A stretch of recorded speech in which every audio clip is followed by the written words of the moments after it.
Uruganda ruhingura ibitekezo EPG rumenyesha ko gwatanguye uwo mugambi mu gihe leta y'u Burundi yari iherutse gushiraho itegeko rikura amasashe mu mwaka wa 2018 rukaba gwihaye intumbero yo kuronsa abanyagihugu ibitekezo bitonone bidukikije. Icyumviro cyatujemo mu 2018 aho umukuru w'igihugu yashirako dekre ibuza gukoresha amasashe sashe plastique mu gihugu cy'u Burundi.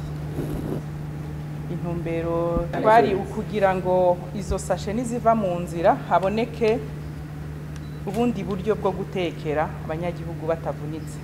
Ariko aranegura ko bigoye ko abanyagihugu bijukira gukoresha utwo dutekezo ko abenshi usanga batekera imfungurwa mu dutekezo dukozwe mu gitambara, ariko akizera ko nibabandanya mahimiriza igitigiri kizoheza ikiyongera kuko kubwiwe kuva mu mwaka wa 2021 igitigiri cyo bakoresha utwo dutekezo ciyongereye. Kuva twuguruye mu 2021 gushika uyu munsi ku munsi harabaho akarusho ku mwaka na cane kuri izi z'impapuro nizo zigoye cane kumenyereza abanyagihugu kandi arizo zari zikenewe cane kuko nizo zijamwe ivyo kurya, ariko hariho henshi bakibishira muri tuzirya z'uduhuzu kandi kizira. Ivyo rero nivyo kwigisha cane kugira duhimirize cane abanyagihugu gukoresha ibi bitekezo bikoze mu mpapuro.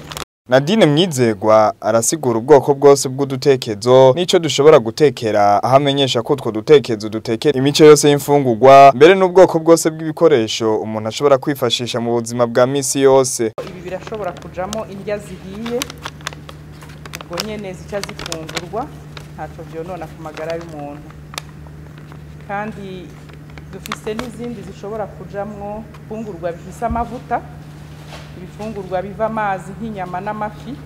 Ivyo byose twarabiteguye muri EPG, abanyagihugu bose mu mihingo yose twarabiyumviriye.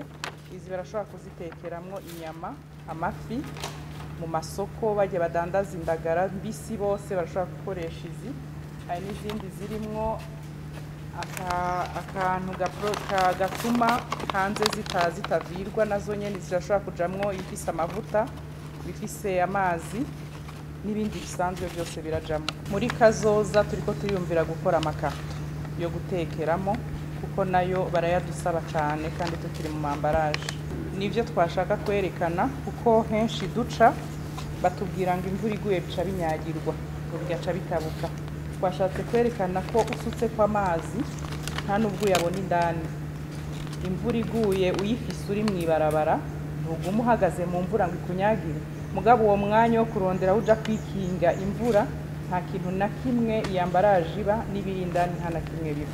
Nubwo biruko iryo hinguriro rirahura na zimwe mu ntambamyi hari nk'ubusashe bwakuwe ku isoko ariko bucibonekeza ku isoko kandi ku rugero rwinshi ibituma udutekezo dukozwe mu buhinga bukingira ibidukikije budahurumbirwa n'igitigiri c'abantu benshi. Intambamyi duhura nazo ni isashe kuri isoko cyane burya busashe butoyi bwera bita ubupiri ni bwinshi cyane, aribwo twategerezwa kuramplacisha iyi nusu n'iyi kilo, nizo zategerezwa gukora mu kibanza ca ziriya, ariko ziracuzuye ahantu hose. Twaragiye muri OBE, twaragiye muri Ministeri ya Commerce, bose batubwira ko batazi uko zinjira.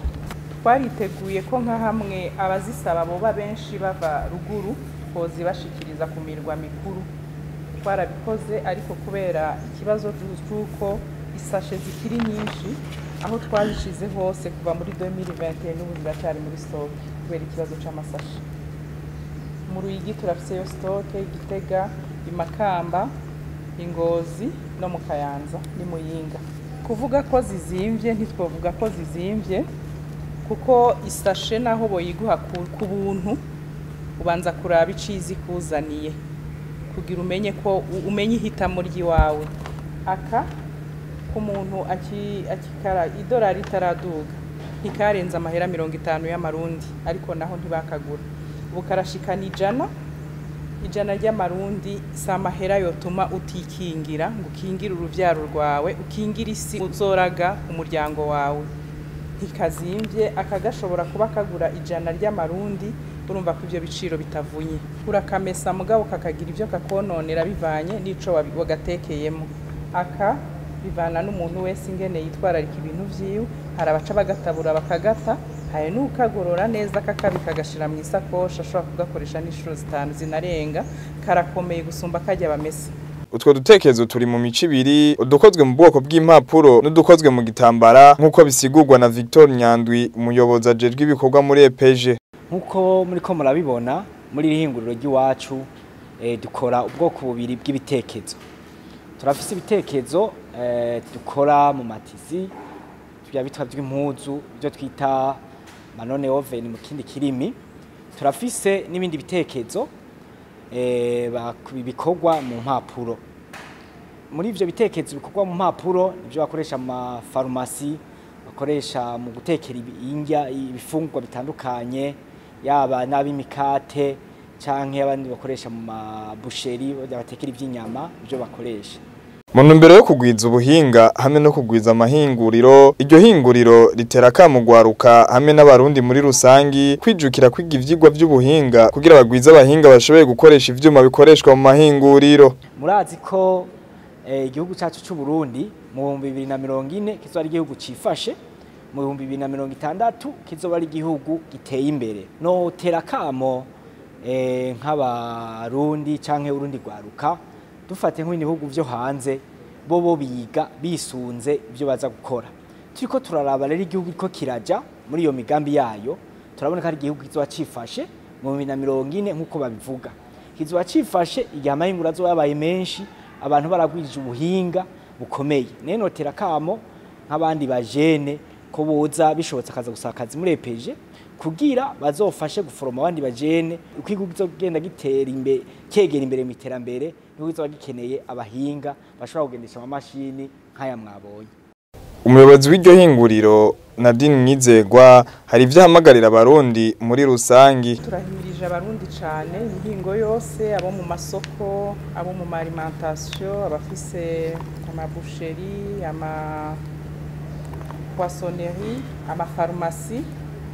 Mu bisanzwe n'umunyagihugu wari we wese kuva mu kumukuru gushika ku muto, umuntu wese asumye naho wosuma urutore rumwe bararugutekerera. Tubahimirije rero kuwijukira gukoresha ibitekerezo bikingira isi yacu, natwebwe nyene twebwe tuyibaho kugira dushobore kuzoraga abana bacu isi meze neza. Leta nayo tukaba tuyisaba kudufasha kudukura isashe mu nzira. Iryo hinguriro rirashigikira kandi imigambi y'ugwaruka rw'abigeme. Nadine Mwizegwa arasigura icatumye bafatiye mbere mu gushigikira ihiganwa ryo gutora umwigeme w'ubwiza akaranga n'ubwenge rizwi nka Miss Burundi. Twebwe twarashigikiye igikorwa ca Miss Burundi.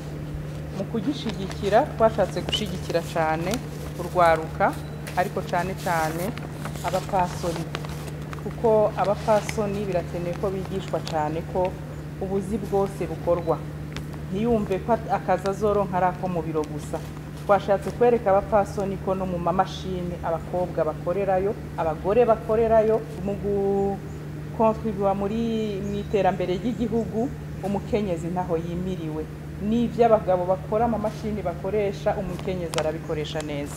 Kwigenekerezo rya 8 Myandagaro umwaka wa 2018, leta y'u Burundi yarasohoye itegeko nshikiranganji rikura amasashe mu gihugu, ariko mu ngingo yaryo ya 8 rigasigura ko abafise imigambi yo gukora udutekezo dusubirira amasashe boshigikirwa n'ubushikiranganji bujejwe ibidukikije bufadikanije n'ubundi bushikiranganji vyega.